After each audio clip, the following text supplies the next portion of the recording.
esta oportunidad estamos acompañadas de Corina Rodríguez Enríquez. Les voy a leer un pequeño resumen del currículum de Corina, que es mucho más amplio. Corina es economista de la Universidad de Buenos Aires, es magíster en políticas públicas del Institute of Social Studies de La Haya, Holanda, es doctora en ciencias sociales de Flaxo, de la sede de Argentina. Corina es investigadora de CONICET, en el Centro Interdisciplinario de Estudios de Políticas Públicas, que es el CIEP, en la ciudad de Buenos Aires. Es docente universitaria y es consultora de agencias internacionales. Corina además es miembro del Comité Ejecutivo de Mujeres por un Desarrollo Alternativo para una Nueva Era, es integrante del Grupo de Género y Macroeconomía de América Latina, el GEMLAC, y es miembro del directorio de la Asociación Internacional de Economía Feminista.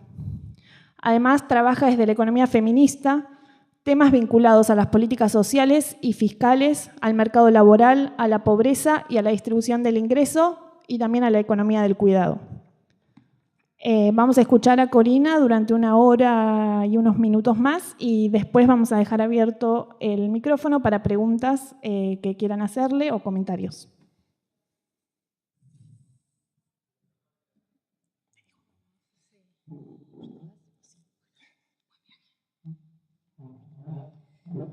Bueno, me corro de silla para que me puedan ver desde este ángulo también. Buenas noches. Muchísimas gracias por la invitación a participar de esta cátedra abierta.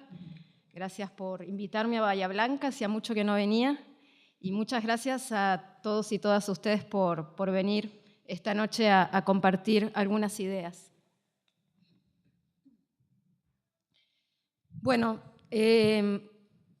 la idea es compartir con ustedes algunas ideas desde la mirada de la economía feminista.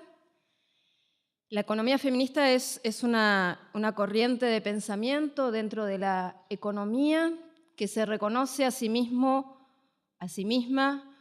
como un programa académico. Quienes trabajamos desde la economía feminista somos parte del mundo académico, del mundo de la producción de conocimiento.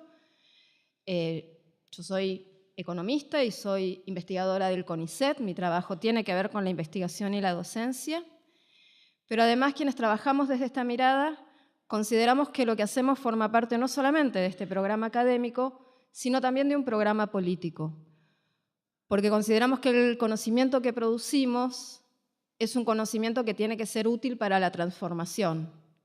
Y en particular, quienes nos reconocemos como economistas feministas, lo que aspiramos es a vivir en una sociedad más igualitaria.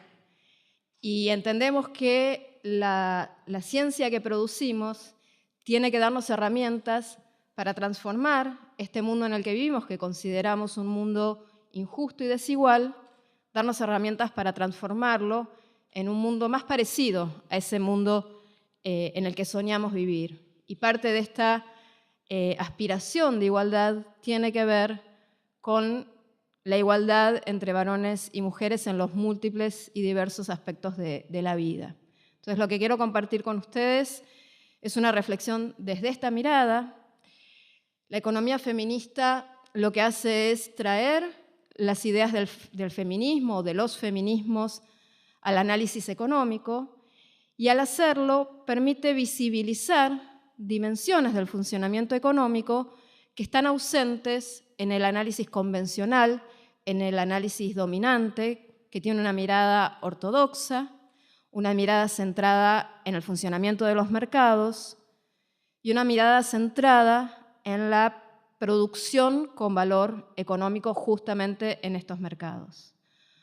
Una de las contribuciones centrales de la economía feminista tiene que ver con exponer el nudo que existe entre producción de bienes y servicios con valor económico, lo que mira la economía convencional, y la reproducción. Entendiendo por reproducción el trabajo cotidiano justamente de reproducción de la vida. Lo que se dice desde la economía feminista es que si no existiera esta dimensión de la reproducción, no podría existir la dimensión de la producción de bienes y servicios.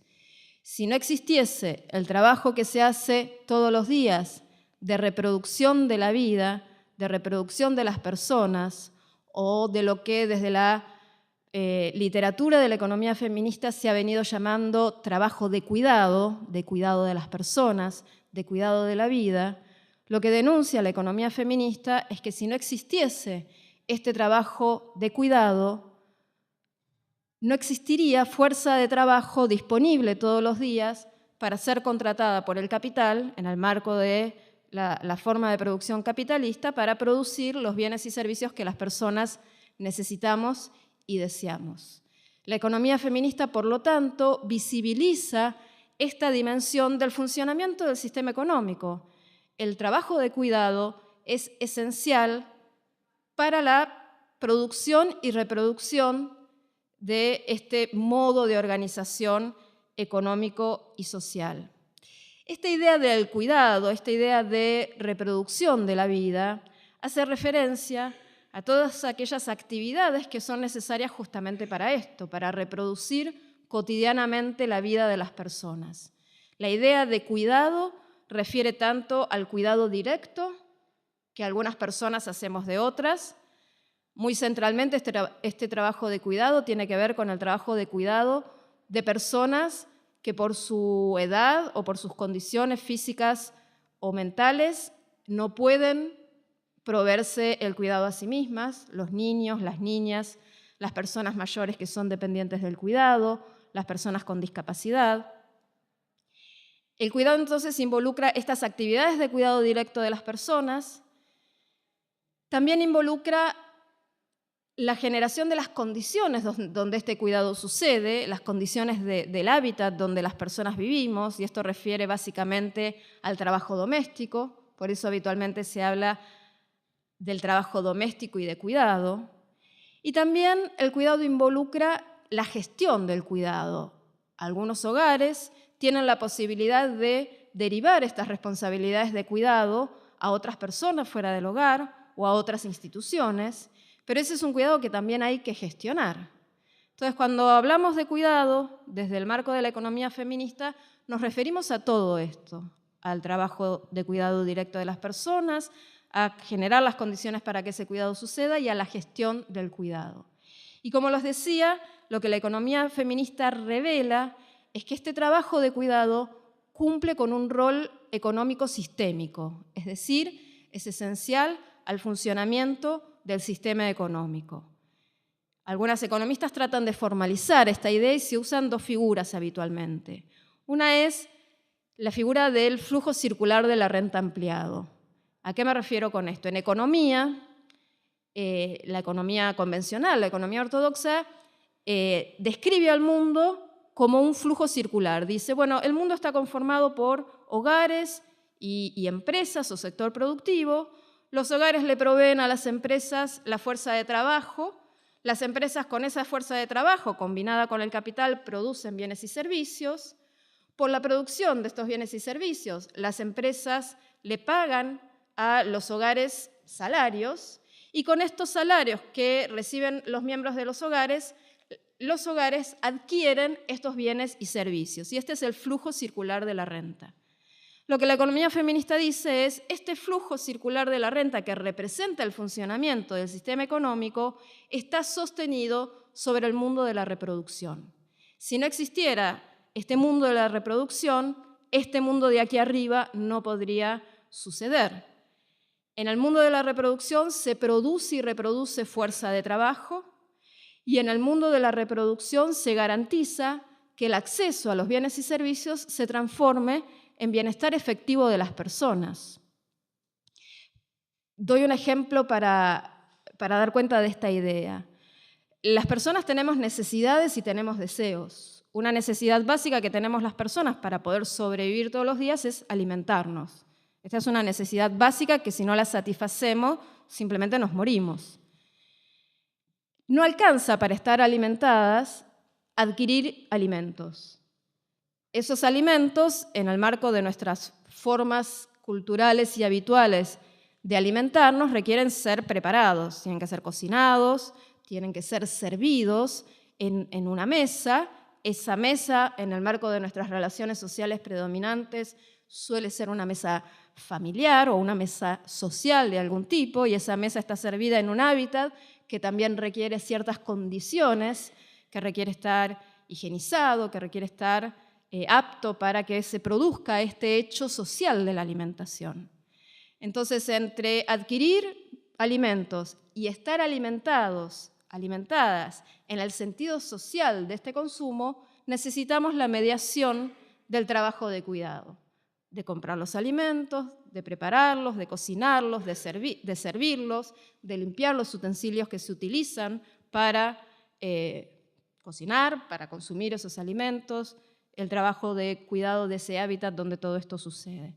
Entonces, este mundo de la reproducción que sostiene al mundo de la producción de bienes y servicios garantiza el bienestar efectivo de las personas y produce la fuerza de trabajo que este mundo de arriba necesita. Por eso, lo que se dice es el trabajo de cuidado que se hace al interior de nuestros hogares y que mayormente se hace de manera no remunerada, aunque en el análisis económico convencional no aparezca, es indispensable para el funcionamiento de este sistema. Y esta es una de las contribuciones que a mí me parece centrales de la economía feminista.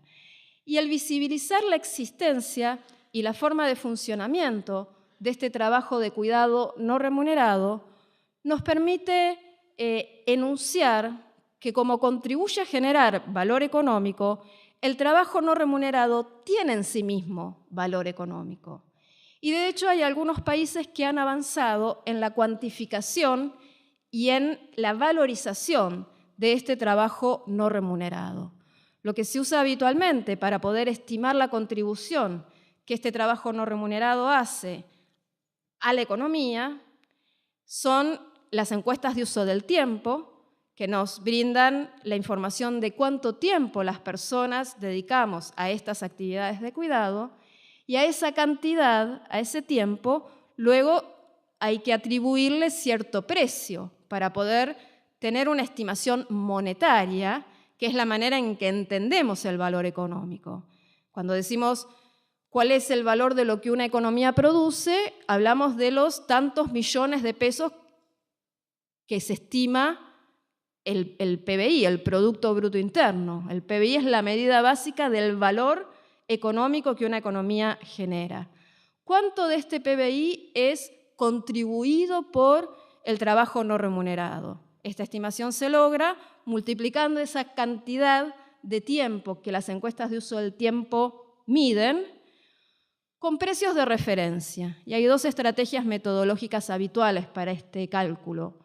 Uno es el costo de mercado. ¿Cuánto nos costaría comprar este trabajo de cuidado si no lo hiciéramos sin remuneración al interior de los hogares? Y entonces aquí tomamos como valores de referencia, por ejemplo, los salarios de las trabajadoras de casas particulares o los salarios de otros empleos del cuidado de la salud, de la educación.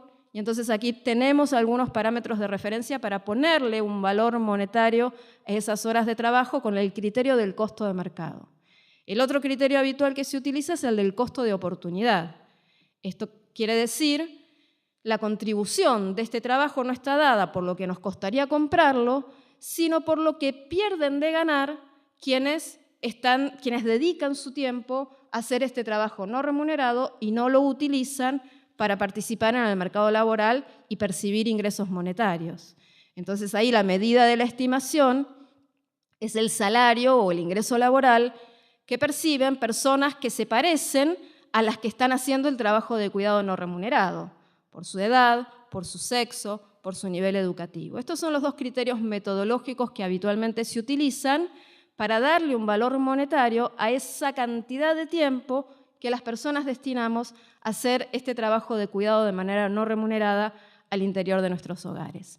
Hay ejemplos, en Argentina no tenemos esta estimación, pero sí tenemos ejemplos de algunos países de América Latina.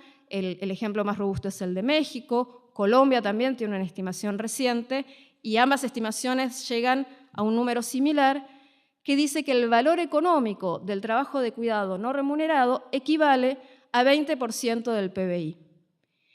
Si la mayoría de ustedes no viene del mundo de la macroeconomía, de las cuentas nacionales y de los números, probablemente 20% del PBI no les diga nada. Pero si comparamos con algunos valores de referencia, en el caso de México, este 20% del PBI que contribuye el trabajo de cuidado no remunerado es más que el valor de las exportaciones de petróleo, o es más que el valor de las remesas que los migrantes y las migrantes mexicanos envían desde Estados Unidos y Europa a México. O sea que es un montón. Si pensáramos en un valor similar en Argentina el valor de todo el gasto público social, es decir, el valor de lo que el Estado destina a la educación, a la salud, a la previsión social, a los programas asistenciales, a la vivienda, al saneamiento urbano, es alrededor del 20% del PBI. Lo que nos da una idea de la magnitud de la contribución de este trabajo no remunerado. Entonces, la economía feminista contribuye visibilizando el rol de este trabajo y la magnitud de esa contribución. Y lo otro que contribuye la economía feminista es a visibilizar cómo se organiza socialmente la producción de este cuidado. Un elemento central de la provisión de cuidado es este del que estamos hablando, el trabajo de cuidado no remunerado que se hace al interior de los hogares. Pero cuando hablamos de esto nos sirve el concepto de organización social del cuidado. El concepto de organización social del cuidado refiere a la manera en que no solamente los hogares proveen cuidado, sino también cómo ese cuidado es provisto por la comunidad, por el Estado y por el mercado. La comunidad provee cuidado, por ejemplo, cuando en un barrio se organizan de manera que una madre de ese barrio cuide durante el día a los hijos e hijas de varias madres de ese barrio y que estas madres puedan salir a participar en el mercado laboral. El Estado provee también cuidado.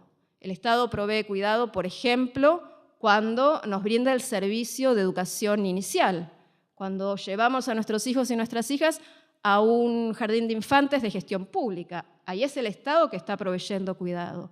Y el mercado también participa en la provisión de cuidado, cuando mandamos a nuestros hijos o nuestras hijas a un jardín de infantes de gestión privada, o cuando contratamos a una persona para que haga en nuestro hogar trabajo doméstico o de cuidado de manera remunerada.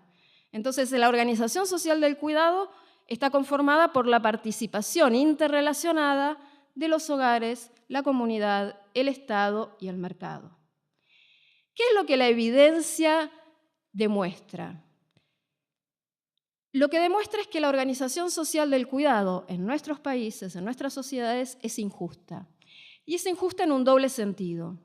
Es injusta porque las responsabilidades de cuidado están desigualmente distribuidas entre estos actores del cuidado, hogares, Estado, mercado y comunidad, porque la mayor parte de las responsabilidades de cuidado son asumidas por los hogares, porque el Estado participa de manera muy complementaria y subsidiaria en ciertos sectores específicos del cuidado o para atender las necesidades de cuidado de hogares que por alguna razón no pueden dar cuenta de esto, por ejemplo, porque están en situaciones de extrema vulnerabilidad social. Y el mercado es un actor relevante en el cuidado, pero que está accesible solo para ciertos hogares. Los hogares que tienen recursos económicos suficientes pueden comprar cuidado. Cuando compran cuidado pueden liberar tiempo del cuidado, pueden liberar tiempo de las personas que antes hacían el trabajo de cuidado de manera no remunerada, centralmente las mujeres. Liberado este tiempo, las mujeres pueden participar económicamente, generar ingresos, con ese ingreso pueden comprar cuidado, con ese cuidado pueden liberar tiempo y así se va reproduciendo el círculo virtuoso de las posibilidades de estos hogares.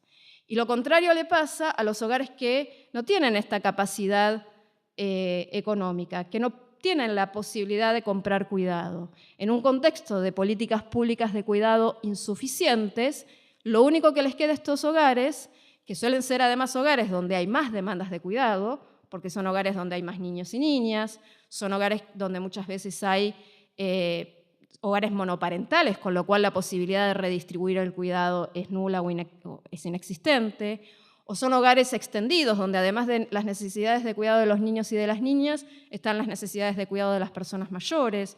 Son hogares donde hay más incidencia de la discapacidad.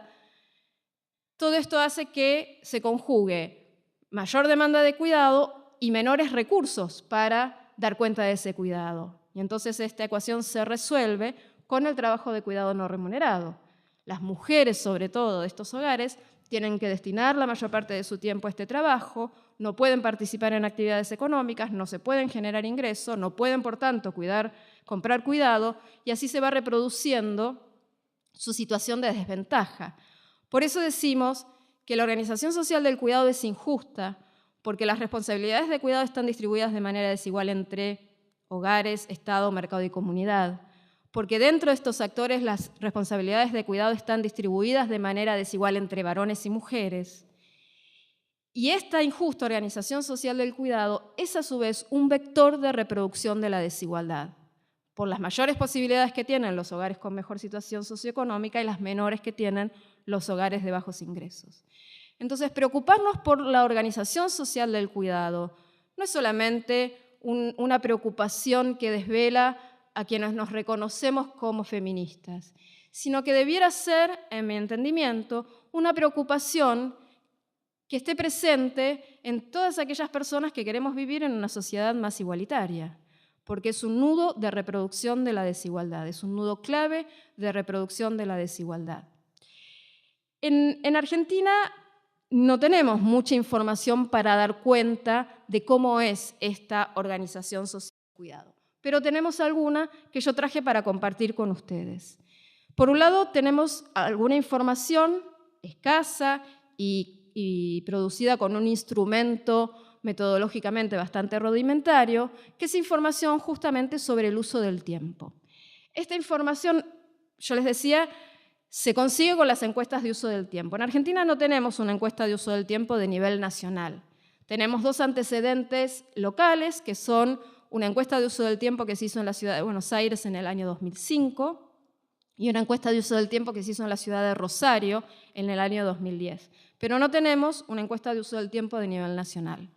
Lo que sí tenemos de cobertura nacional urbana es un módulo de trabajo no remunerado que se montó sobre la encuesta de fuerza laboral, la encuesta permanente de hogares, la EPH, de la cual probablemente varias de ustedes y varios de ustedes hayan oído hablar, en el tercer trimestre del año 2013.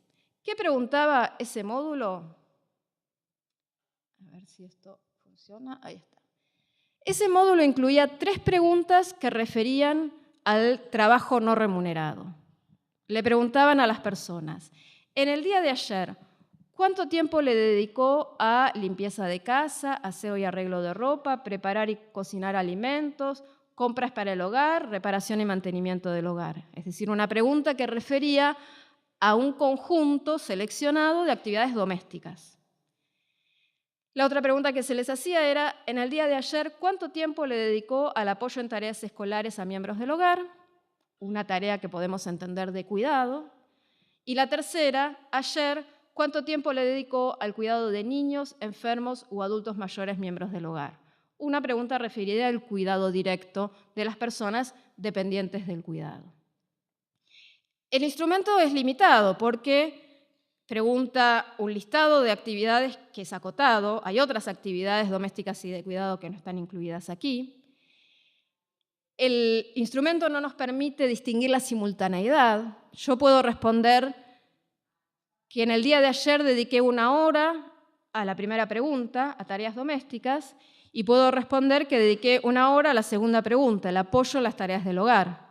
Pero esa hora pudo haber sido la misma. Mientras cocinaba, supervisaba a mis hijos que estaban haciendo la tarea. ¿Cómo contamos eso? ¿Como 1 hora o como 2 horas? En este módulo queda contado como 2 horas. Y a lo mejor no está mal pensar que son 2 horas. Pero lo que no podemos con este módulo es discriminar eso. Y la tercera limitación que tiene este instrumento es que le han aplicado un filtro que no es propio de las encuestas de uso del tiempo, sino que es propio de las encuestas de fuerza de trabajo. No sé quiénes de aquí conocen la EPH, que es la encuesta de fuerza de trabajo de Argentina, pero la primera pregunta que en la EPH se formula para empezar a decidir si una persona es activa o inactiva, ocupada o no ocupada, es: ¿trabajó en la última semana por lo menos 1 hora a cambio de remuneración? Luego de esta primera pregunta se hace toda una batería de preguntas que nos permite discriminar más rigurosamente la condición de actividad de esa persona. Pero la primera pregunta tiene este corte de 1 hora. Quien diseñó este módulo de uso del tiempo se nota que sabía más de encuestas de fuerza de trabajo que de encuestas de uso del tiempo, porque le aplicó el mismo filtro a esta encuesta, a este módulo. Entonces, la información que yo les voy a compartir estima el tiempo de trabajo no remunerado de las personas que declararon haber hecho por lo menos 1 hora estas actividades, y nos deja fuera a quienes hicieron menos de ese tiempo, lo cual sesga el resultado, porque minimiza la cantidad de gente que las hace y maximiza el tiempo promedio, porque está dividiendo por un denominador más pequeño y valores en promedio más altos. Con todas estas limitaciones, este módulo de trabajo no remunerado es la única información que tenemos en Argentina de uso del tiempo con cobertura nacional urbana. Y quería compartir con ustedes algunos de los resultados de este módulo. Este sería el resultado más general. Se utilizan 2 indicadores: tasa de participación y tiempo promedio. Tasa de participación refiere al porcentaje del total de varones y mujeres, porque la información está desagregada por sexo, que declararon haber hecho estas actividades, por lo menos 1 hora. Tiempo promedio es exactamente eso, es el tiempo promedio que las personas que declararon haber hecho esas actividades destinan a estas actividades. Allí tienen la información. ¿Qué les muestra esa información? Por lo menos 2 cosas centrales. Una es que las mujeres participan en estas actividades más que los varones. La tasa de participación de las mujeres para el conjunto de las 3 actividades es casi del 90%, y en el caso de los varones es menor al 60%. Y no solamente las mujeres participamos en mayor proporción en estas actividades, sino que además destinamos más tiempo que los varones. Esto es tiempo promedio diario. Las mujeres que viven en hogares urbanos en Argentina destinan al trabajo no remunerado más de 6 horas diarias, mientras los hombres destinan casi 3,5. Las mujeres destinamos el doble de tiempo que los varones al trabajo no remunerado. No sé si esto confirma la presunción que la mayoría de quienes estamos aquí teníamos, o si confirma o refleja lo que es la distribución del trabajo no remunerado en vuestros propios hogares. En principio, quienes venimos estudiando estos temas, lo que observamos es que esta información confirma la presunción. La primera presunción es que las mujeres destinamos más tiempo que los varones a estas tareas. La jornada de trabajo no remunerado de las mujeres, además, es larga. Casi 6 horas y media en 24 horas. Si le sumamos a esas 6 horas y media 8 horas de una jornada laboral legal, si a eso le sumamos el tiempo de viaje que requerimos para movernos desde el lugar donde vivimos hasta el lugar donde tenemos nuestro empleo, presumo que aquí en Bahía Blanca debe ser un poco menos, pero en Buenos Aires, que es donde yo vivo, las personas destinamos en promedio 2 horas diarias para ir y volver de nuestro lugar de trabajo. Si van sumando, las horas que quedan de las 24 del día son bien pocas. Si pensamos que dormimos 8 horas diarias, ya no nos quedó día. Y eso es exactamente lo que nos pasa a las mujeres. En promedio estamos hablando siempre. El peso de las responsabilidades de cuidado, cuando además participamos laboralmente, implica que no tenemos tiempo para formarnos, que no tenemos tiempo para participar políticamente, que no tenemos tiempo de ocio. Y esta idea de la falta de tiempo de las mujeres de tiempo para sí, de tiempo de autocuidado, de tiempo de recreación, se suma a este mandato cuidador que tenemos las mujeres. Esta organización social del cuidado que yo describía y a la que caractericé o a la que caracterizamos desde la mirada de la economía feminista como injusta, se sostienen los estereotipos de género en el cuidado. en la idea persistente de que el rol principal del varón es el de proveedor y que el rol principal de la mujer es la de cuidadora.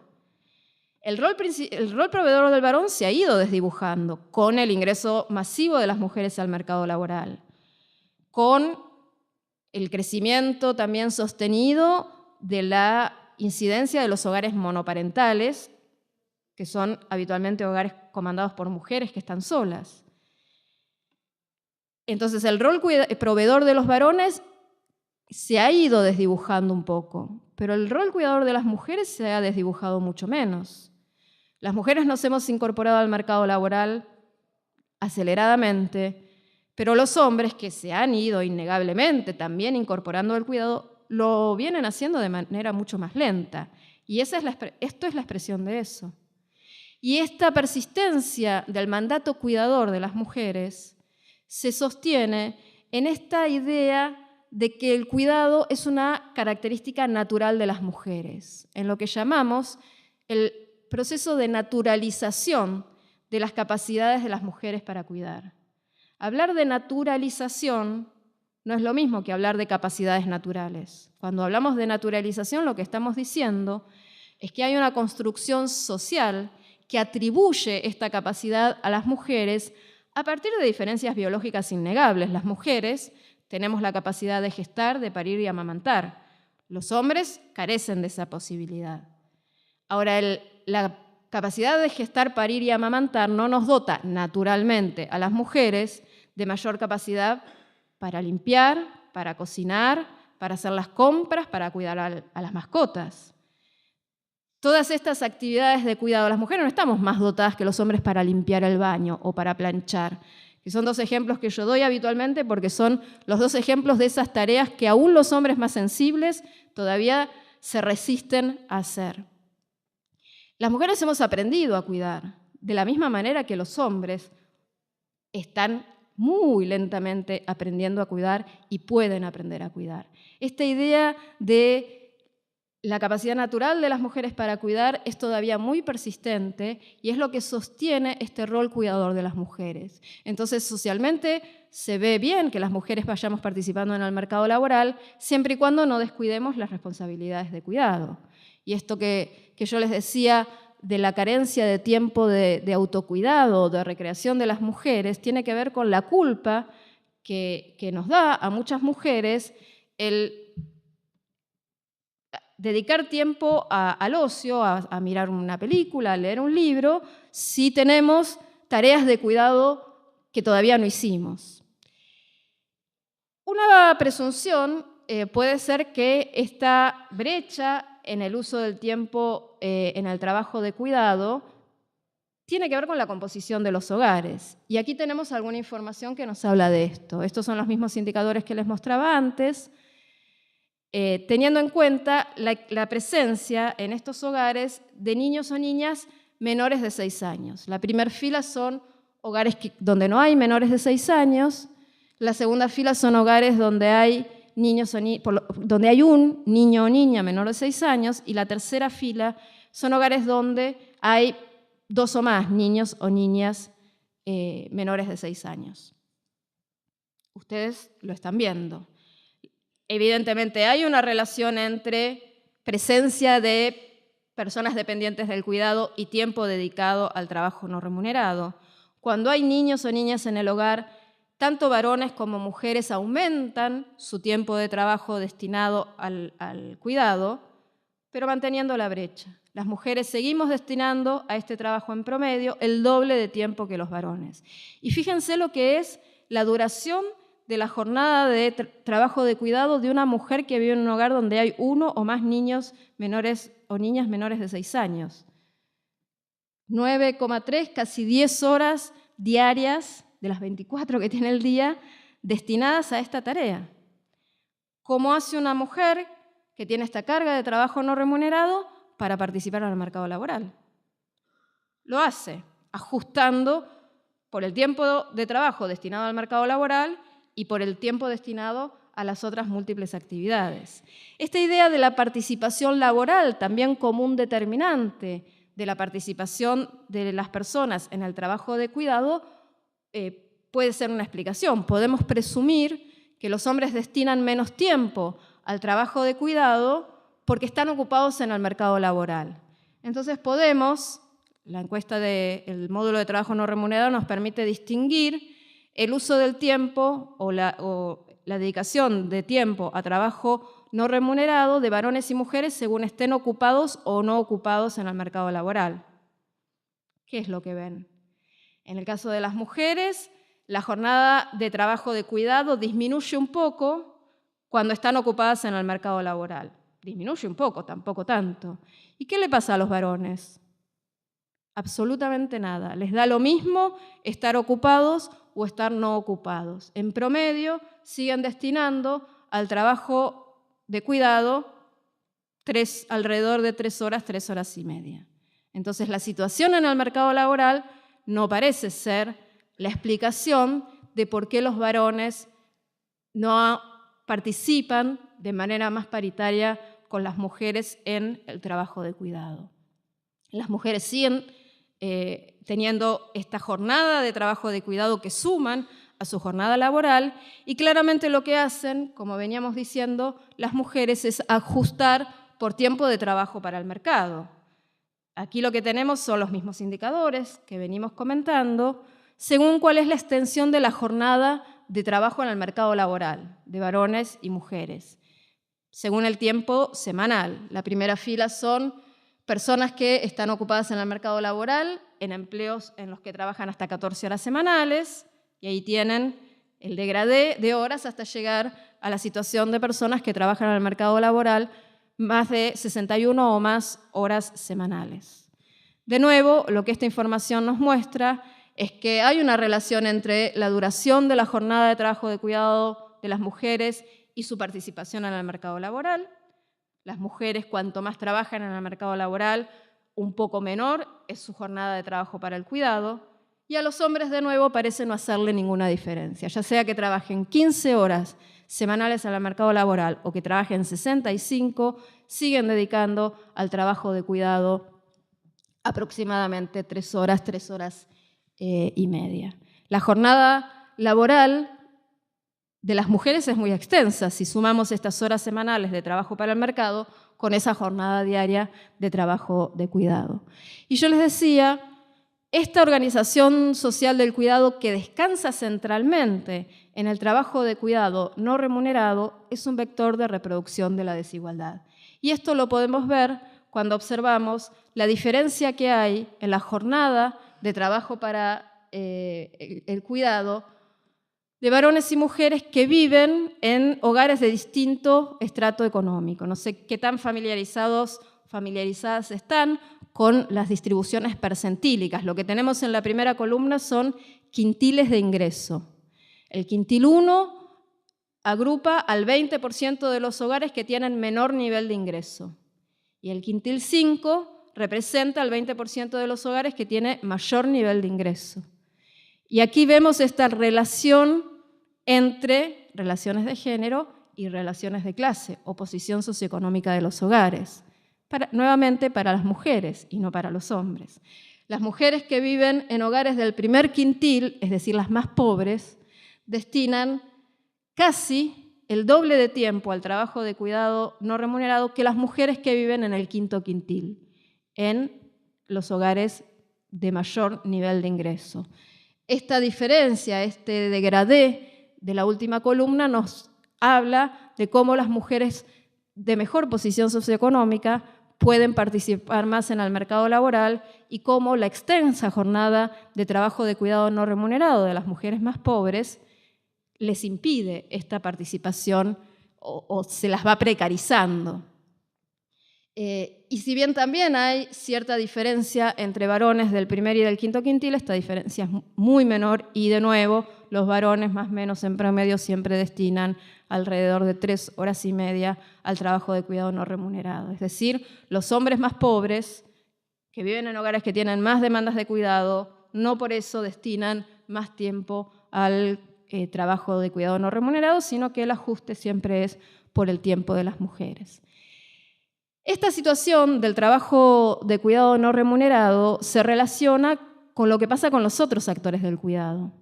el Estado, el mercado. No tenemos información que nos permita construir este diagnóstico de la organización social del cuidado de manera acabada en Argentina, pero podemos aproximar algunos indicadores de acceso a servicios de cuidado.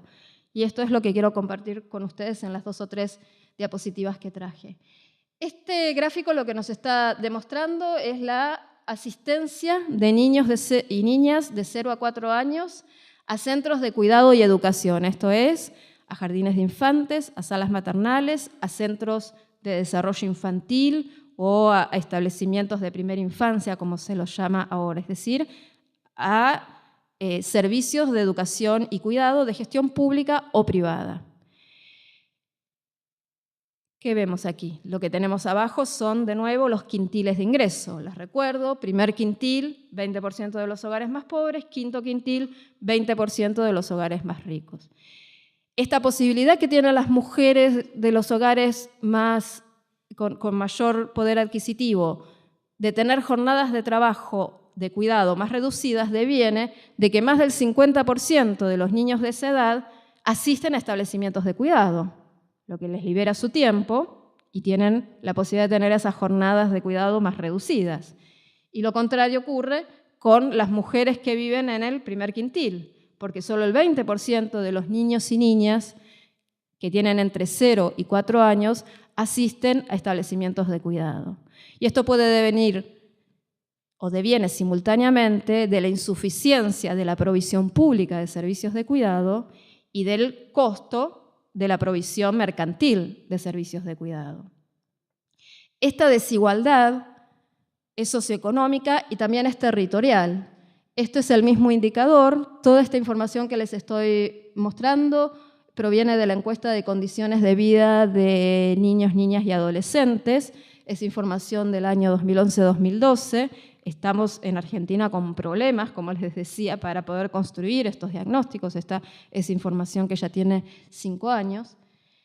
Y lo que podemos ver es cómo la tasa de asistencia de niños de esta edad a centros educativos y de cuidados es muy diferente según dónde vivan estos niños y niñas. Mientras el 62% de los niños y niñas de esta edad que viven en la ciudad de Buenos Aires asisten a centros educativos y de cuidados, ese porcentaje se reduce al 15,5% en el noreste argentino y a 19,2% en el noroeste argentino. La mayor incidencia de la pobreza en estas zonas territoriales también deviene de esto. Por eso este mensaje en el que insisto, la injusta organización social del cuidado es un vector de reproducción de la desigualdad. Y además de haber desigualdad por estratos socioeconómicos, es importante tener en cuenta cómo estas tasas de participación o de asistencia, mejor dicho, de los niños y niñas a centros educativos y de cuidados, está diferenciada por la edad de los niños. Mientras los niños de 4 años, en este momento, en el año 2012, donde la educación para niños de 4 años todavía no era obligatoria, sabrán que ahora la educación en Argentina es obligatoria a partir de los 4 años. Sin embargo, en esta época, aún cuando todavía no era obligatoria, casi el 80% de los niños de 4 años asistían a establecimientos de educación y cuidados. Pero los niños de 2 años, esa tasa de asistencia bajaba a 20%. En los niños de 1 año, a 8,4%. Y esto, cuando quienes trabajamos en estas cosas vemos esto, decimos, bueno, acá lo que faltan son servicios de cuidado para los niños más pequeños. Pero alguna información adicional nos permite poner un poquito en duda esta hipótesis. Sin duda, la carencia de la oferta, la insuficiencia de la oferta y la calidad de esa oferta desincentiva a la asistencia de los niños más chiquitos a asistir. Pero una encuesta realizada por el equipo latinoamericano de justicia y género, ELA, que indagó sobre esto mismo, le preguntó a los hogares donde los niños de 0 a 4 años no asistían por qué no asistían, y el 87% de los hogares respondieron, para los niños de 0 a 2 años, que la razón de la no asistencia no era que no había oferta, sino que los niños eran muy chiquitos para asistir a un establecimiento educativo o de cuidado. Esto nos da cuenta del consenso social que hay persistente en que el hogar es el principal ámbito o el ámbito preferido para el cuidado de los niños y niñas de menor edad, lo cual deviene en estas jornadas de trabajo de cuidado extensas de las mujeres, dada la división sexual de este trabajo. Esta persistencia de la idea social de que los niños más pequeños tienen que ser cuidados por los hogares implica que los cuiden las mujeres, que los cuiden las madres. Y finalmente,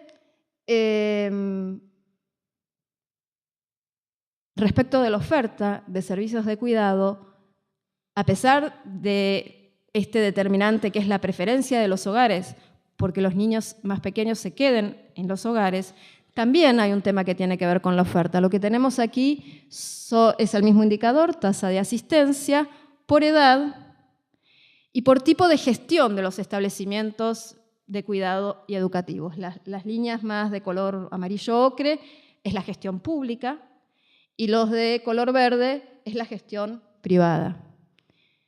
Fíjense cómo, a medida que aumenta la edad, es más alta la participación de la gestión pública que la gestión privada.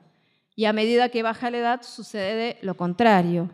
De ese pequeño porcentaje de niños de 1 año, de 2 años, que asistían a establecimientos públicos y de cuidado, más del 60% lo hacen a establecimientos de gestión privada.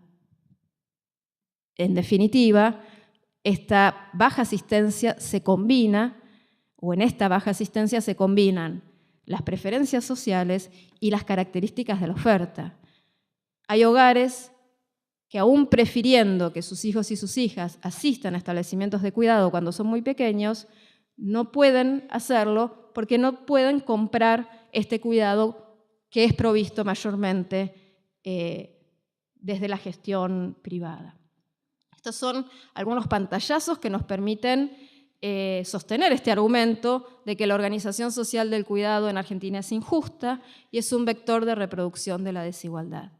La principal manifestación de esta injusticia de la organización social del cuidado se expone en las dificultades que las mujeres tenemos para participar en el mercado laboral.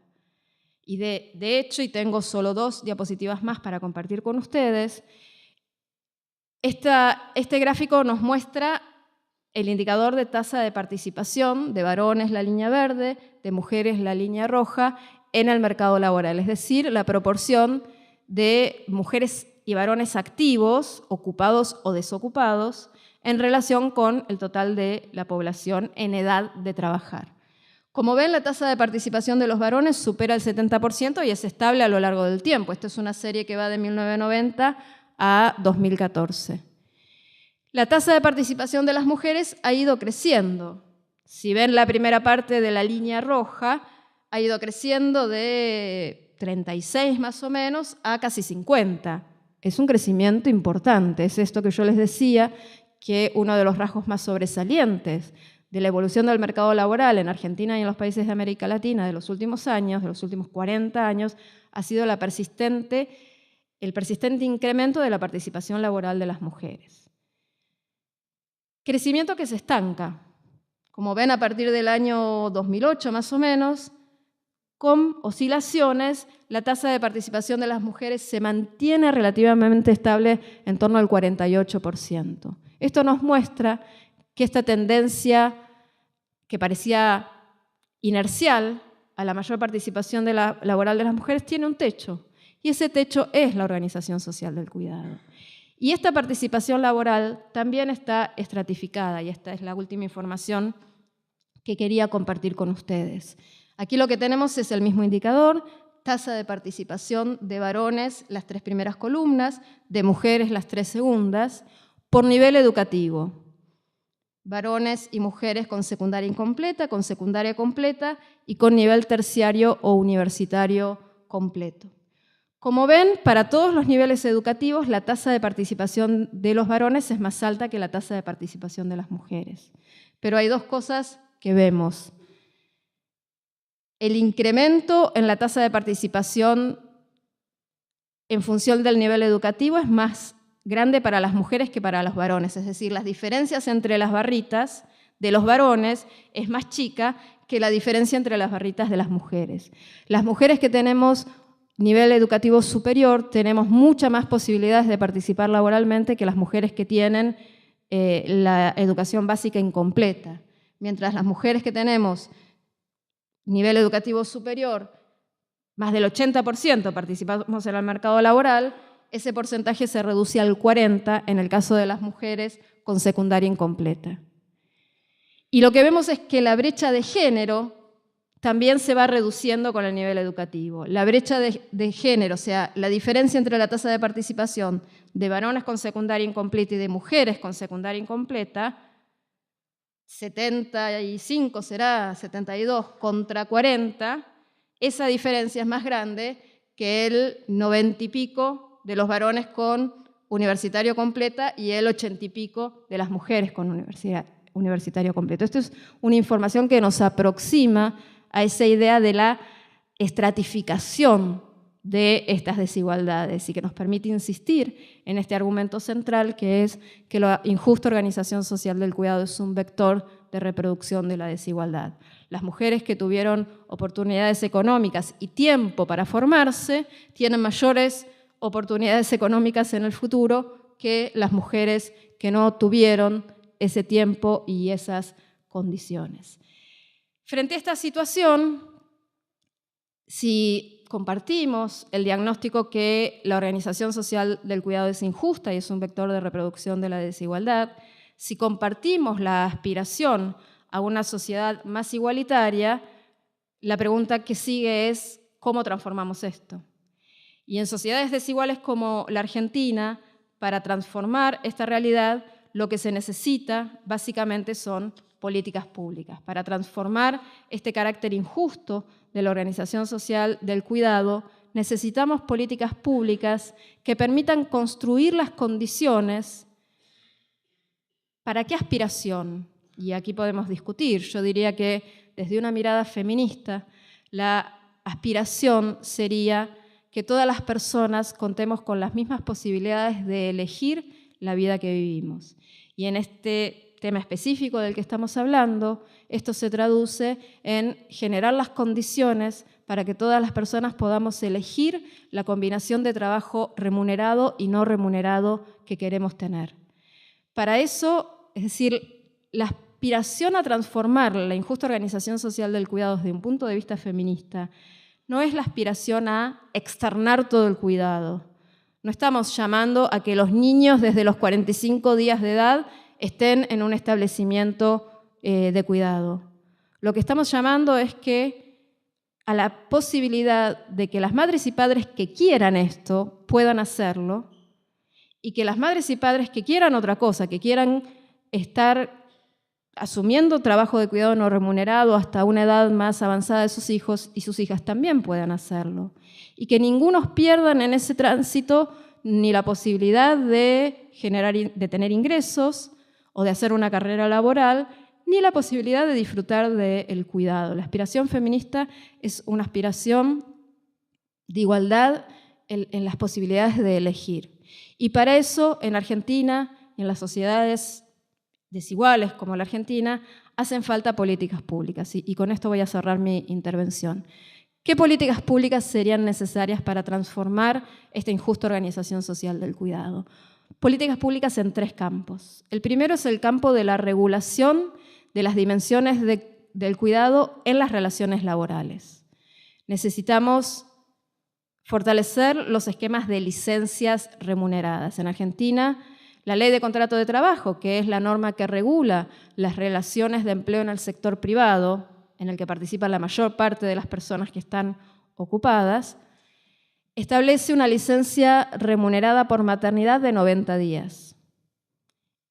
Esta extensión de la licencia por maternidad está todavía por debajo del estándar que establece la OIT. Entonces, mínimamente, en Argentina debiéramos llevar la licencia por maternidad al estándar que establece de las 14 semanas que establece la OIT. Estas licencias obviamente tienen que ser remuneradas y para evitar la discriminación de género tienen que ser remuneradas por la Seguridad Social y no por los empleadores, como es el caso, de hecho, en Argentina. Esta misma norma, la Ley de Contrato de Trabajo, establece que la licencia por paternidad es de 2 días. La lógica con la que fue implementada esta licencia es que el rol del padre, que es padre del mismo bebé del cual es madre la madre, su rol es llevar de vuelta a la madre y al niño o niña recién nacido de donde parió al hogar, correr de allí al registro civil o el CGP, no sé ahora dónde es que se registran o se tramita el documento de identidad de estos niños y de las niñas, y de ahí correr a su puesto de empleo a seguir generando el ingreso que le permite cumplir con su rol proveedor. Esta es la idea subyacente en una licencia por paternidad de 2 días. No hay una presunción de que ese niño o niña recién nacido, que es un ser vulnerable, que es un ser frágil, que requiere de cuidado permanente, también debe ser cuidado por el padre.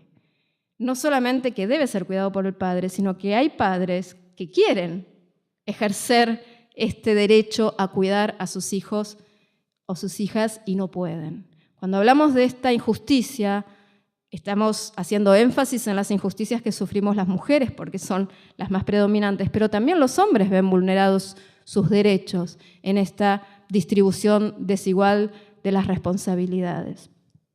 Y necesitamos en Argentina, entonces necesitamos extender las licencias paternales remuneradas, y necesitamos en Argentina implementar los que se llaman licencias parentales, que son licencias que no están vinculadas con el hecho específico del nacimiento, sino con la crianza de los hijos y de las hijas en los primeros años de vida. Este esquema de licencias parentales hace mucho tiempo que existen en otros países del mundo. El ejemplo que se suele dar es el ejemplo de los países escandinavos. En los países escandinavos y en otros países europeos hay licencias parentales que llegan a 2 años de duración. Esto quiere decir que madres o padres, madres y padres, pueden tomarse licencias remuneradas con distintos esquemas durante los 2 primeros años de vida de sus hijos y de sus hijas. Bueno, podemos decir, bueno, eso pasa en Suecia, eso pasa en Finlandia, eso también pasa en Uruguay, que ya no nos suena a Marte. Uruguay es un país próximo, toman mate igual que nosotros, hablan parecido. Hace 2 años, Uruguay implementó un esquema de licencias parentales disponibles para madres y para padres, que lo que permiten es que madres y padres, cualquiera de ellos, puedan tomarse licencias de tiempo parcial durante los 6 meses posteriores al nacimiento de los hijos y de las hijas. Es un esquema de licencias parentales pensando en un retorno más escalonado a la actividad laboral plena. Lo segundo que hace falta es operacionalizar la norma que ya existe de que en los establecimientos productivos existan servicios de cuidado. La Ley de Contrato de Trabajo tiene un artículo que establece que en aquellos establecimientos donde hay al menos 49 mujeres trabajadoras, esos establecimientos tienen que contar con unidades de cuidado. Esta Ley de Contrato de Trabajo, que es viejísima, la Ley de Contrato de Trabajo, no está reglamentado. Y como no está reglamentado, no se cumple. Luego, este artículo debería modificarse, porque los hijos y las hijas no son hijos e hijas de las trabajadoras solamente, son hijos e hijas de las trabajadoras y de los trabajadores, con lo cual los trabajadores también podrían llevar a sus hijos y a sus hijas a su lugar de trabajo donde cuenten con una unidad para que sean cuidados. Este primer esquema de políticas públicas que es necesario tiene que ser pensado también a la luz de la realidad del mercado laboral. Supongamos que nos parecemos cada vez más a Suecia o a Uruguay e implementamos todas estas medidas, todavía va a haber un 30% de la población ocupada que no va a poder beneficiarse de estos beneficios porque está ocupada en empleos informales. Y esta magnitud de la informalidad probablemente esté creciendo en esta etapa de desaceleración económica. Entonces hay que pensar en mecanismos de regulación de estas dimensiones en las relaciones de trabajo que contemplen las múltiples condiciones de empleo de las personas. Segundo, eran 3, así que ya casi termino. Segundo campo de las políticas públicas donde hacen falta la intervención, la provisión de servicios públicos de cuidado. Como nos mostró la evidencia, hay un problema de insuficiencia en la provisión pública de servicios de cuidado. Yo les mostré información vinculada con el cuidado de niños y niñas porque es la única con la que contamos. Si pudiéramos contar con información de la provisión pública del servicio de cuidado de personas mayores, el panorama seguro sería mucho peor. Lo único que existe en Argentina en términos de provisión pública de servicios de cuidado son alguna residencia para personas mayores de gestión pública, habitualmente vinculada con el PAMI, y un programa que también tiene el PAMI de cuidadores domiciliarios, muy focalizado, a cuyo acceso no es fácil, valga la redundancia, acceder. Y esto es un problema, o sea, la atención de las personas mayores dependientes del cuidado sigue siendo un problema que se resuelve en el ámbito privado. Y así como les decía, las relaciones de género son dinámicas y los hombres lentamente, pero están asumiendo algunas responsabilidades de cuidado de los niños y niñas, asumir responsabilidades de cuidado de las personas mayores todavía les cuesta más. Y de hecho las mujeres cuidamos a los niños y las niñas y después cuidamos no solamente a nuestros padres y madres, sino también a nuestras suegras y suegros. Y este es un problema porque todavía se resuelve todo muy privadamente, pero además porque somos una sociedad que envejece. Somos una sociedad donde cada vez hay más proporción de personas mayores y donde las personas mayores vivimos cada vez más años. Y no es que llegamos espléndidos y espléndidas a los 80. Llegamos con necesidades de cuidado que hoy el Estado no está proveyendo. Los servicios públicos de cuidado tienen entonces que atender a las necesidades de cuidado a lo largo de todo el ciclo de vida y tienen que estar adaptados a las diversas necesidades de cuidado de los hogares. No es lo mismo el tipo de cuidado que necesita un hogar urbano que un hogar rural. Un hogar donde los miembros adultos del hogar están ocupados en el sector público o en una empresa privada que se trabaja de 9 a 18 que quienes trabajan durante la noche o quienes trabajan por temporada.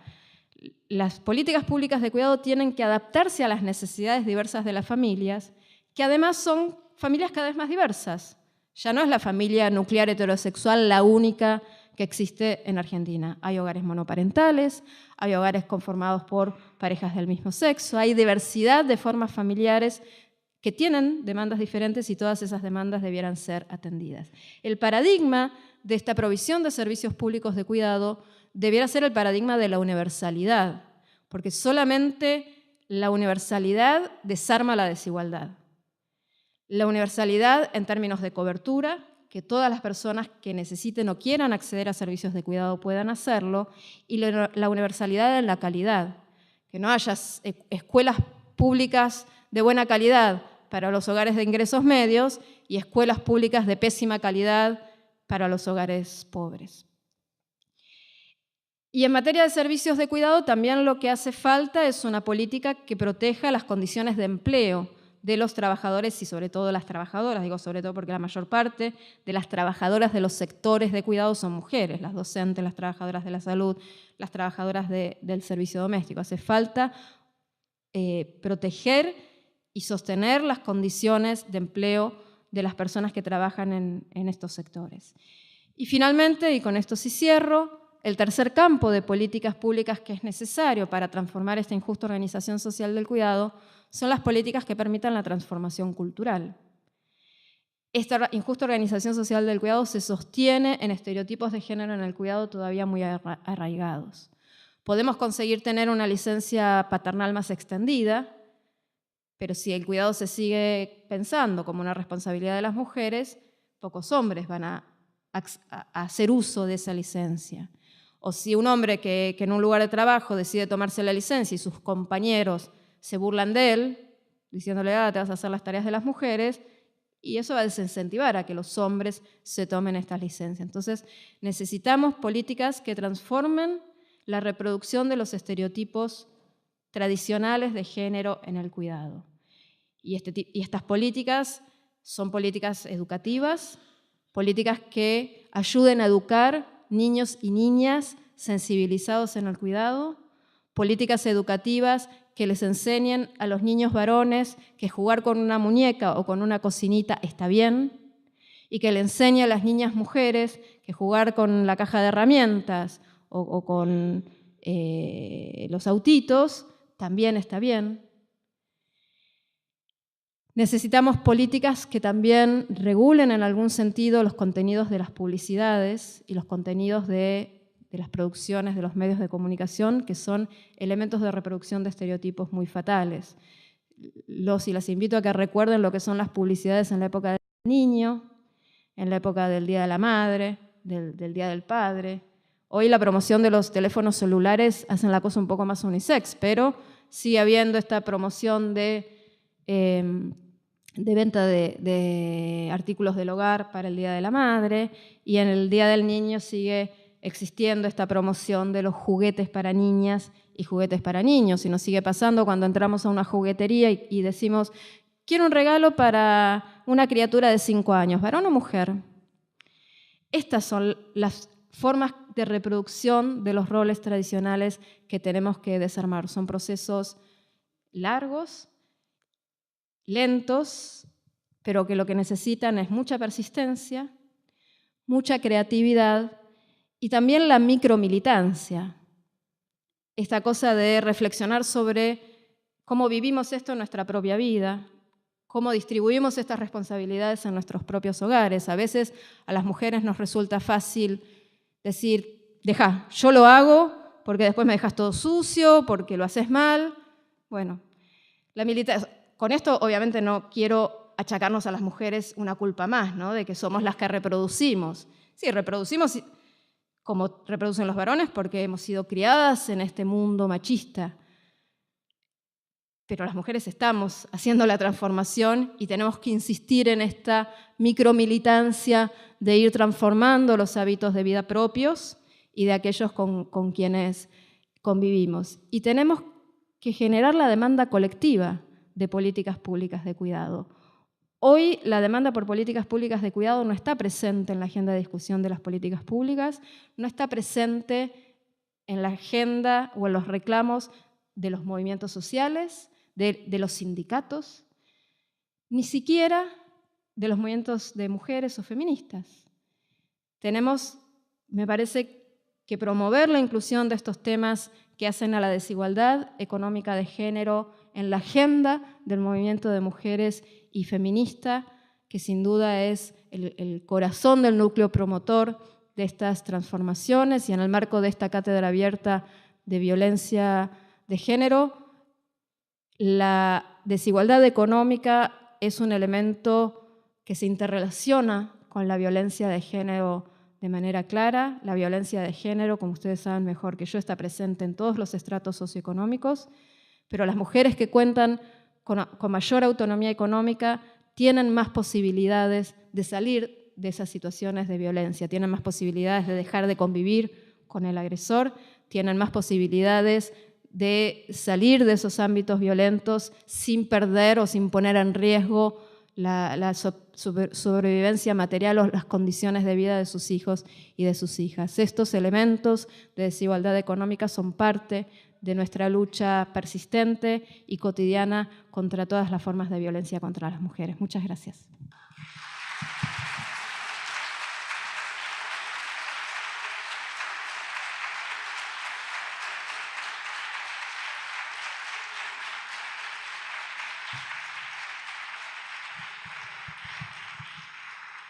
Bueno, muchas gracias. Entiendo que ahora abrimos un espacio para el diálogo, porque hasta ahora fue un monólogo.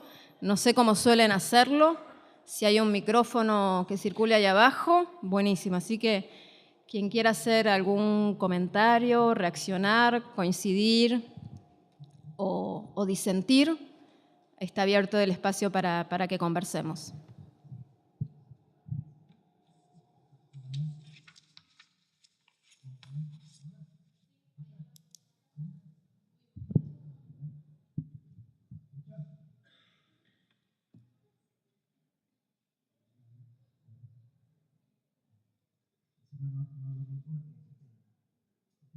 Sí, yo te escucho, sí, sí.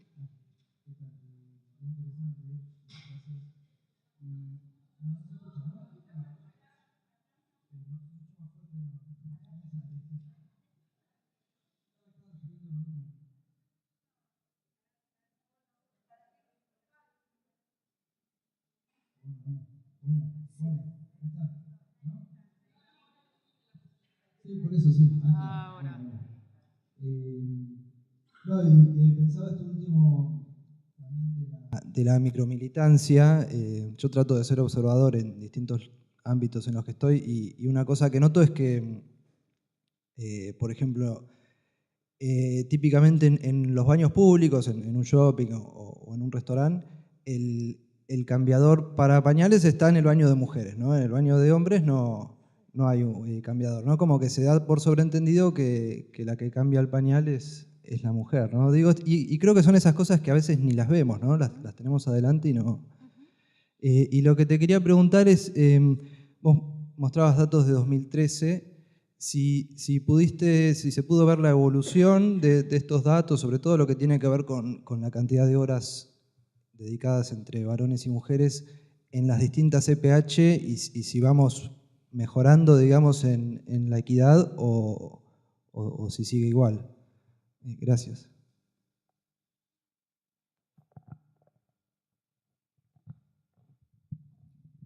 Tomamos varios comentarios y después reacciono.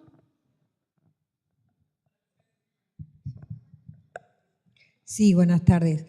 Me interesaría saber si pudieron hacer si pudiste hacer algún entrecruzamiento, cómo impacta en la salud de las mujeres.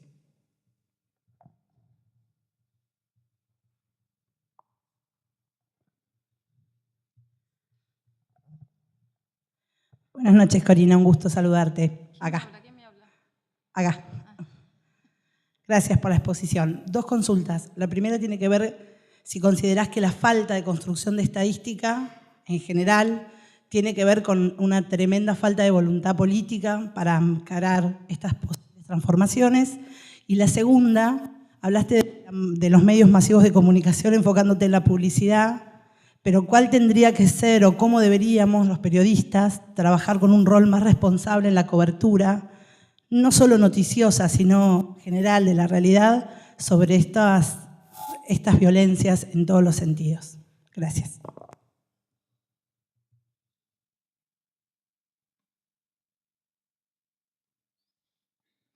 Bueno, excelente, Corina. La verdad que un gusto tenerte. Pensaba, y a ver si coincidíamos, en que también la calidad de esas horas destinadas al trabajo no remunerado de cuidado son distintas. En general, los varones hacen las partes más livianas, digamos, trasladar chicos a una escuela, algún mandado, pero las mujeres está todo lo vinculado al cuidado directo, personal, de adultos discapacitados, niños, y la limpieza, que lo que vos dijiste es así.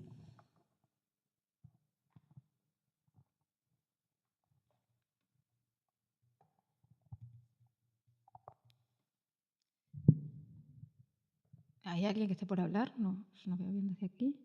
Si no, voy reaccionando a estas primeras observaciones y después hacemos otra ronda, salvo que alguien quiera hablar en este momento. Bueno, gracias por los comentarios. Datos de uso del tiempo. Es todo lo que tenemos. Este módulo es un módulo que se hizo una única vez en el tercer trimestre del año 2013 y no tengo información de que se esté previendo hacer otro.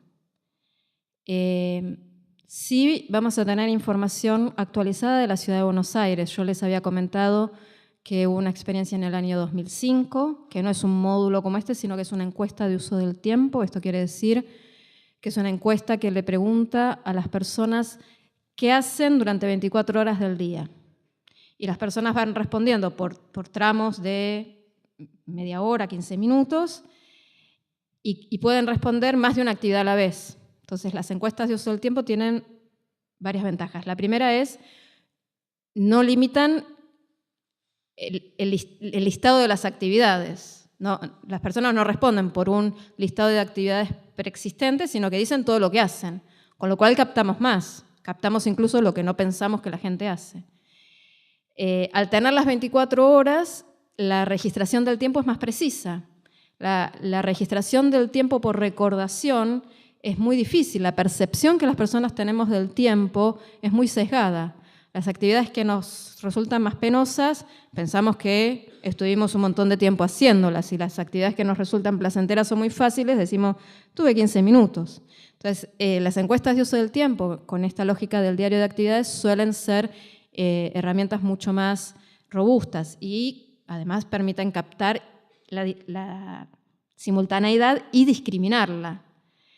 En la ciudad de Buenos Aires, les decía, se hizo una encuesta en el 2005 y se relevó una encuesta a fines del 2016. Están procesando la información. Así que esperamos de aquí a poco tener información de Buenos Aires. Las encuestas no son estrictamente iguales, con lo cual los datos no son estrictísimamente comparables, pero son bastante, yo diría, comparables. Entonces ahí vamos a tener una primera aproximación de cómo está, si está cambiando y cómo esto. Es una limitación que sea la ciudad de Buenos Aires, por lo que les mostré. Vieron lo que era la tasa de asistencia de los niños y niñas de 0 a 4 años en la ciudad de Buenos Aires respecto al resto del país. La ciudad de Buenos Aires es además una zona territorial donde la conformación de las familias es bastante diferente al resto del país. Hay muchos menos hijos promedio por hogar, hay muchos más hogares unipersonales de personas mayores, mayormente mujeres mayores que viven solas. Entonces, nos va a dar una pauta de si esto está cambiando o no en la ciudad de Buenos Aires. Esto creo que no es muy generalizable al resto del país, pero va a ser la primera información algo comparativa que tengamos. Vinculo esta pregunta con la de si la falta de construcción estadística tiene que ver con falta de voluntad política. No lo sé, no estoy en la gestión de las estadísticas, pero uno podría presumir que por lo menos no hay un interés prioritario por estos temas. Y incluso el módulo que se hizo con muy poca rigurosidad. Evidentemente no han consultado a las personas expertas en la materia, con lo cual muestra cierto desdén en la preocupación. Y creo que esto puede tener que ver con lo que mencionaba al final. Me parece que hace falta la demanda social por esta información. Hace falta construir el problema del cuidado como un problema social. Está tan naturalizado que el cuidado es una responsabilidad de las mujeres y de los hogares, que ni las propias mujeres lo pensamos como un problema sobre el cual tenemos que demandar. La vida es así, nos encargamos de los hijos, nos encargamos de los mayores enfermos. Hay que deconstruir eso, hay que deconstruir esta naturalización de la responsabilidad de las mujeres y de los hogares para cuidar, y construir la demanda social y presionar entonces a la voluntad política que va a requerir indudablemente de la producción de información. ¿Cómo impacta en la salud de las mujeres el cuidado? No es algo que yo haya estudiado personalmente. Sí existen estudios que muestran las implicancias sobre la salud de las mujeres. Existen estudios que muestran las implicancias sobre todo del cuidado de personas mayores, que suele ser un cuidado más demandante, o demandante de manera diferente, ¿no? El cuidado de las personas mayores es un cuidado que muchas veces demanda más fuerza física. Las personas postradas requieren fuerza o habilidad para su movilización y demás. Y además el cuidado de personas mayores es emocionalmente muy desgastante, porque se está cuidando la agonía, ¿no? Cuando cuidamos a los hijos y las hijas, es el cuidado de la vida que crece y sobre la que tenemos expectativas. La única expectativa que tenemos respecto de las personas mayores es el fin de su vida. Entonces es un cuidado emocionalmente muy desgastante. Y sobre esto hay algunos estudios, yo no los he estado explorando, con lo cual no tengo información para compartir, pero sí la apreciación general de que es un tema importante, que también requeriría política pública y que también requiere producción de información. El rol de los y las periodistas. Yo creo que es clave y que hay organizaciones de periodistas que están trabajando en este sentido. Entiendo que hay un observatorio de medios en donde las periodistas, los periodistas pueden, y todas las personas podemos denunciar a los medios que tienen contenidos machistas, violentos y demás. Hasta donde sé, las denuncias quedan en eso y no hay sanciones efectivas. Entonces creo que habría que avanzar en la demanda de la penalización O sea, si Tinelli le corta la pollerita, bueno, que Tinelli pague, y entonces que ya no le resulte rentable cortarle la pollerita a las mujeres.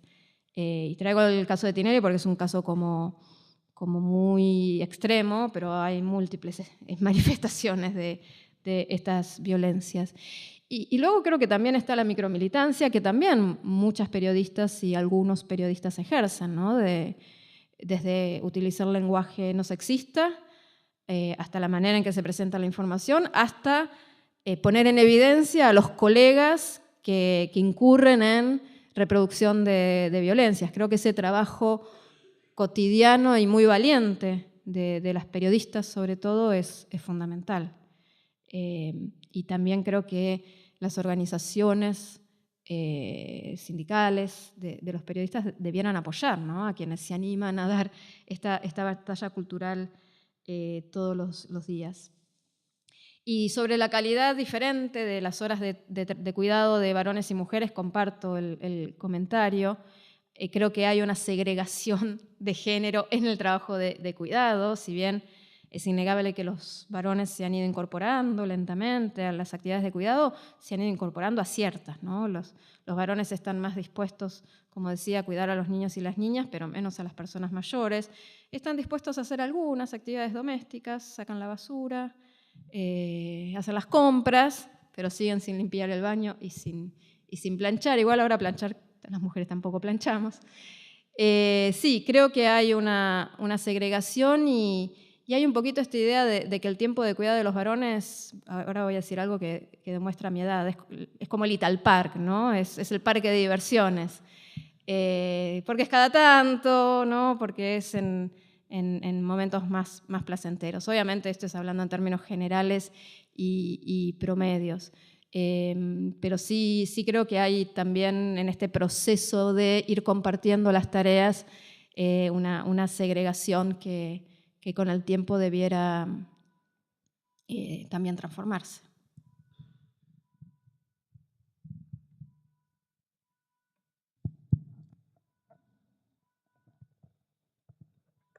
Hola, ¿qué tal, Corina? Impecable, la verdad, una claridad para entender algunas cosas, herramientas que siempre nos sirven para analizar nuestra sociedad.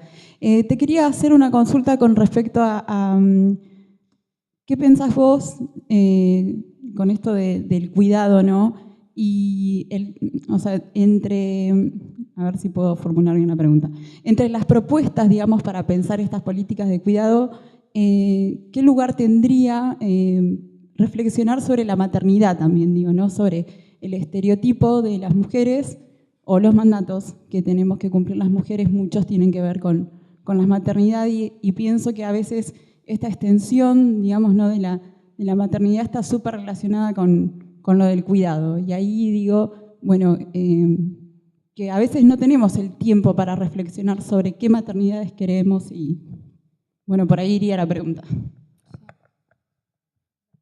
Sumo una más. Consulta. Vos decías que el feminismo y el movimiento de mujeres como que poco ha traído este debate. ¿Vos crees que son las mismas causas por las cuales no se ha transformado en una demanda social en los ámbitos más amplios? ¿O cuáles han sido las causas por las cuales el movimiento de mujeres, por lo menos en los últimos tiempos, no hemos hecho de esto una demanda más concreta?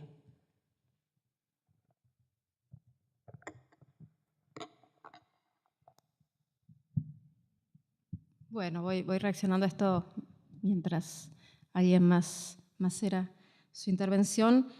¿Qué maternidades queremos?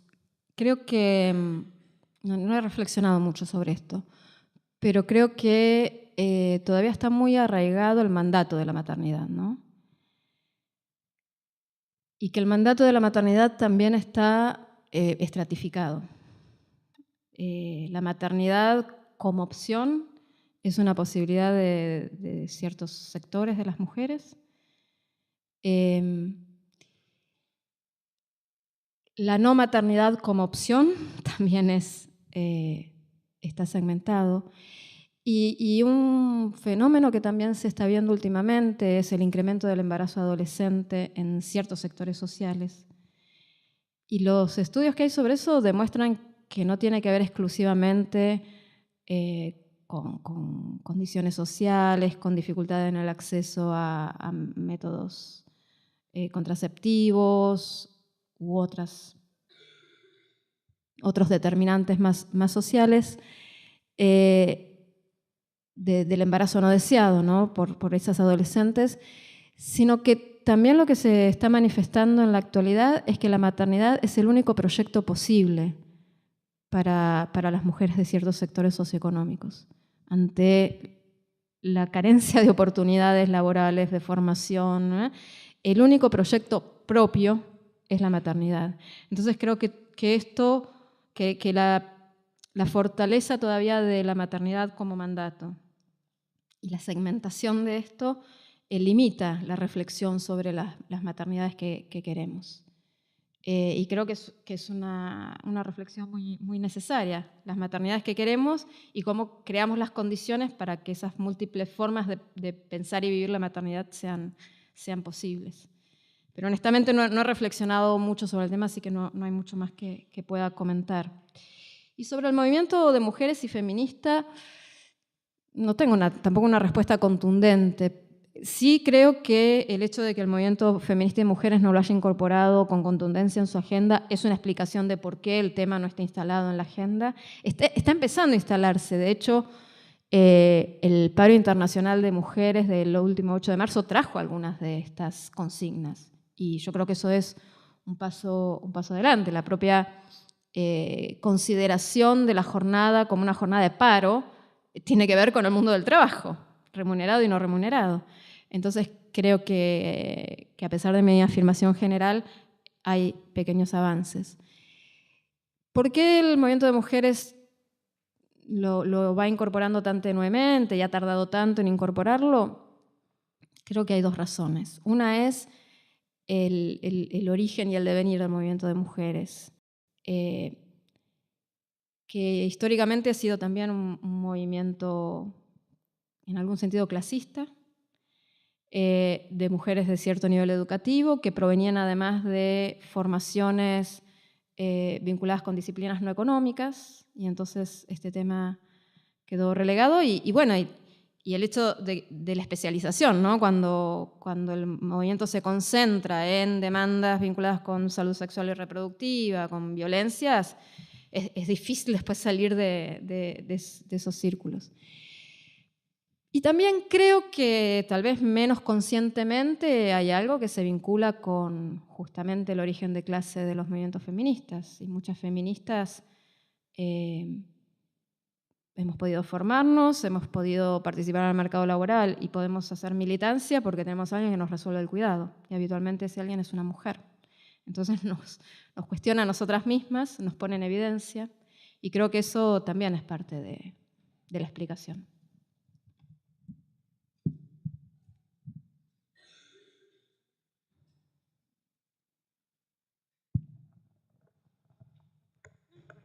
Hola, buenas noches. Hablaste de la demanda colectiva, ¿no? De presentar la demanda colectiva en las mujeres en estos temas, y pensaba cómo presentar esta demanda si no estamos representadas en los poderes políticos y en los sectores de poder, no solamente políticos, sino económicos y todos los sectores, y si eso también tenía que ver con la poca incidencia de las mujeres en el mercado laboral según lo que estaba en los índices de, digamos, la diferencia que había entre el acceso de las mujeres según los niveles académicos y los varones. Sí. Buenas tardes. ¿Dónde? Acá. Buenas tardes. Una consulta. Yo me quedé pensando en políticas públicas que apunten al cambio cultural, que creo que es casi la raíz de la cuestión. Y pensé que tal vez no sé cómo le está yendo, un intento a través del programa de educación sexual integral para la educación formal. Quisiera saber si en algunos otros lugares esto se ha llevado adelante con más tiempo, con más recursos, con más capacitación de quienes tienen que implementarlo, y si hay registro de cambio.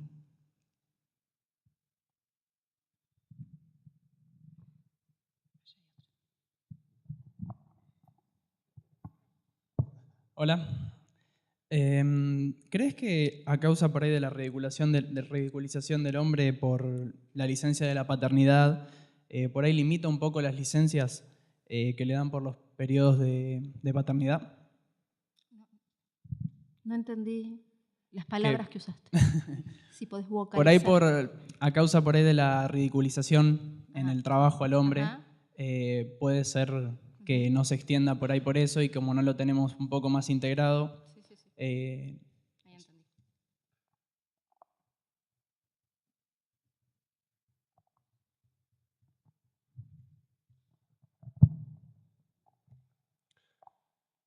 entendí. Buenas noches. Yo quería preguntarte, en la situación económica actual que tiene Argentina, ¿qué rol ocupa la economía feminista y qué lugar le da el sistema económico actual a las mujeres?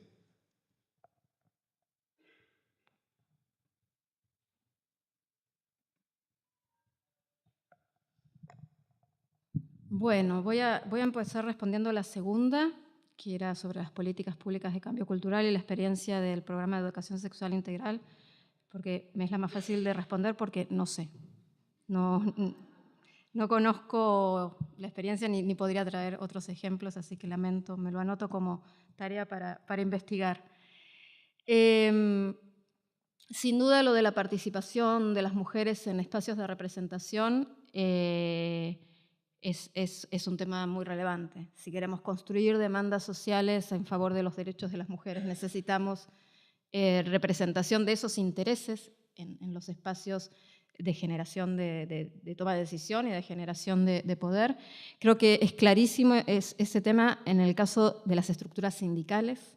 Creo que de todas las estructuras de representación, la sindical es la más machista de todas y la que más dificultades le impone a las trabajadoras, a las compañeras que la están remando en las organizaciones de representación sindical y que no consiguen pasar del área de género del sindicato, ¿no? Sí, diría, comparto lo que decís, hace falta más mujeres en espacios de representación y en espacios de poder, pero la presencia de mujeres es necesaria pero no suficiente. El Parlamento Nacional, gracias a la ley de cupo y a la forma en que la ley de cupo se implementó en Argentina, es el parlamento con mayor presencia de mujeres de toda América Latina. Y eso no ha garantizado que estos temas avanzaran. Yo diría, necesitamos más mujeres, pero sobre todo necesitamos más feministas. Sobre la ridiculización de los hombres que se toman las licencias, sí creo que puede ser uno de los factores, no hay mediciones de esto, pero creo que sí, ¿no? Yo hablaba de las micromilitancias.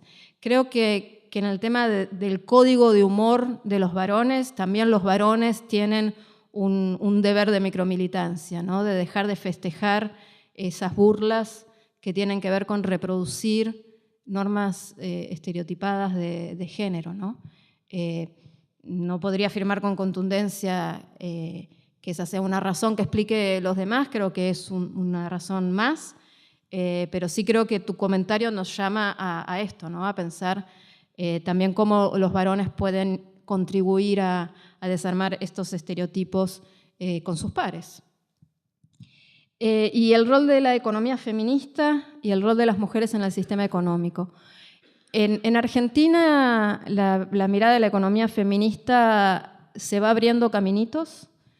Yo marcaría dos hechos que conozco. Uno es la paulatina incorporación de contenidos de la economía feminista en planes de estudio. Yo soy docente en la Universidad de Buenos Aires, en la Facultad de Ciencias Económicas, donde hace 4 años conseguimos que se incorporara como una materia optativa de grado, una materia que se llama Economía y Género y que es Economía Feminista. Para que el Consejo Superior la aprobara, tuvimos que ponerle Economía y Género. Y en la primera clase lo primero que decimos es, no es Economía y Género, es Economía Feminista. Pero sé que hay iniciativas similares en otras universidades y que aún cuando no hay materias específicas, sí hay incorporación de los contenidos en otras materias, y el tema ha venido ganando interés. El otro hecho que me parece sustantivo es que ha ganado cierta difusión mediática. en particular a partir de la publicación de un libro que escribió una colega que se llama Mercedes D'Alessandro, que no sé si ustedes oyeron hablar del libro o la han visto a Mercedes en algunas entrevistas. Mercedes es una colega que creó un blog que se llama Economía Feminista, feminita porque la S está entre paréntesis, y que tiene mucha participación en redes sociales, interacción con los medios, y creo que eso también ha ido impulsando. El año pasado ella presentó su libro y hizo un raid mediático, y además Mercedes tiene esta cosa, el libro se llama, no me acuerdo bien, pero Economía Feminista, cómo abordar las desigualdades o algo así, sin perder el glamour. Y el libro, la tapa del libro es una cartera así bien femenina. Yo fui a la presentación del libro de Mercedes, me invitó a que comentara el libro cuando lo presentó en la Facultad de Ciencias Económicas de la Universidad de Buenos Aires. Y claro, Mercedes tiene el estilo de la tapa del libro, ¿no? Ella usa ese tipo de carteritas, usa zapatos de taco. Y yo decía, creo que esto mismo es provocador. Yo nunca me compraría una cartera como esas, nunca me pondría los zapatos que usa Mercedes o las faldas que usa ella, pero sí compraría el contenido del libro. Me parece que esto también es una provocación a las feministas, ¿no? Desarmemos las apariencias, ¿no? Vayamos a las sustancias y admitamos también la diversidad de los feminismos. Y el rol de las mujeres en la economía, yo creo que vos formulaste la pregunta en el sentido de qué rol se le da a las mujeres. Y yo diría, bueno, no es que se le dé un rol, sino que las mujeres tienen un rol que tiene que ver con lo que estuvimos comentando, con su participación en la producción y su participación central en la reproducción. Sí diría que en coyunturas económicas como la actual, donde hay evidencias de desaceleración económica, de incremento de los problemas laborales, de reducción del poder adquisitivo de los salarios y demás, algunos de estos roles de las mujeres se profundizan, y particularmente en etapas de crisis. En Argentina se ven dos cosas. La primera es que las mujeres suelen actuar contracíclicamente en el mercado laboral. Cuanto más se van destruyendo las oportunidades laborales de los varones, más hacen frente las mujeres a esa pérdida de ingresos de los hogares, ¿no? Entonces permanecen en el mercado laboral, se emplean en actividades de supervivencia. Y la otra es que cuando atravesamos este tipo de coyunturas, la intensidad del trabajo no remunerado de las mujeres se incrementa, porque los servicios públicos se deterioran o se reducen, porque los servicios privados son inaccesibles, y porque las condiciones de vida se pauperizan, y entonces eso mismo produce un incremento de las demandas de cuidado. Por allí hay, no sé quién tiene el micrófono.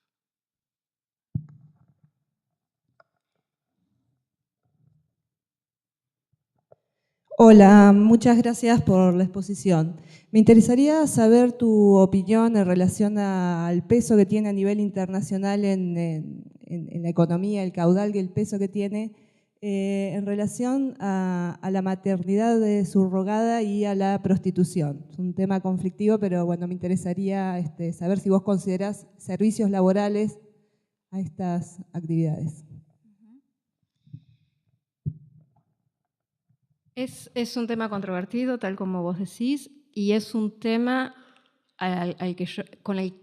son temas con los cuales yo creo que la economía feminista está en deuda.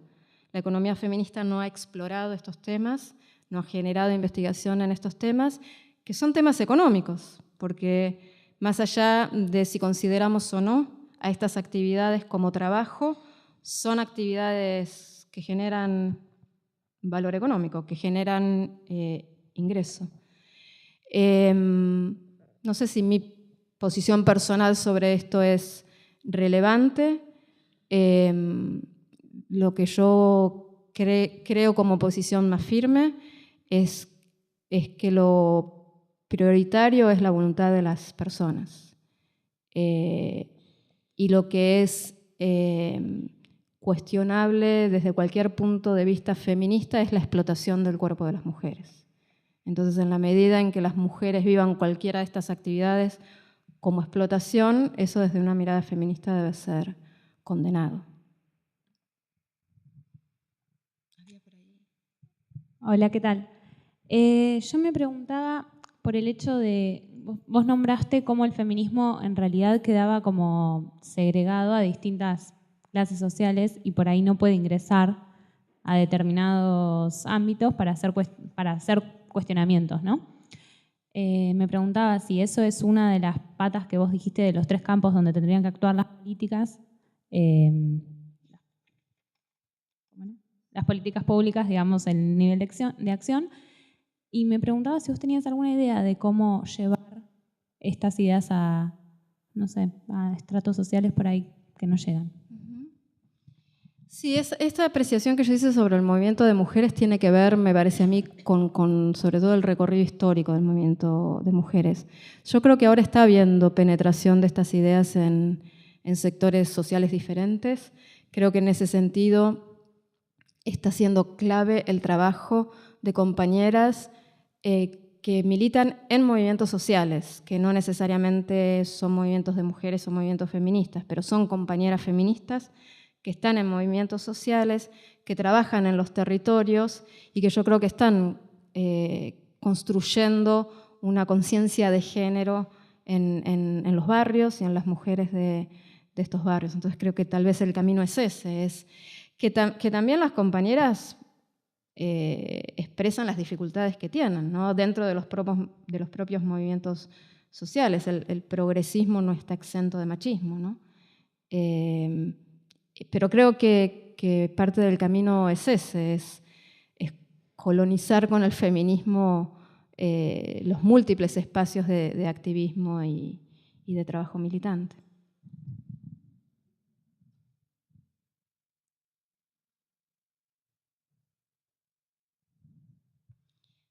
Bueno, estamos, además de que parece que no hay nadie más que quiera hacer algún comentario, estamos al filo ya de las 9, a mí ya me está haciendo ruido la panza, así que les agradezco un montón que hayan venido y todos los comentarios.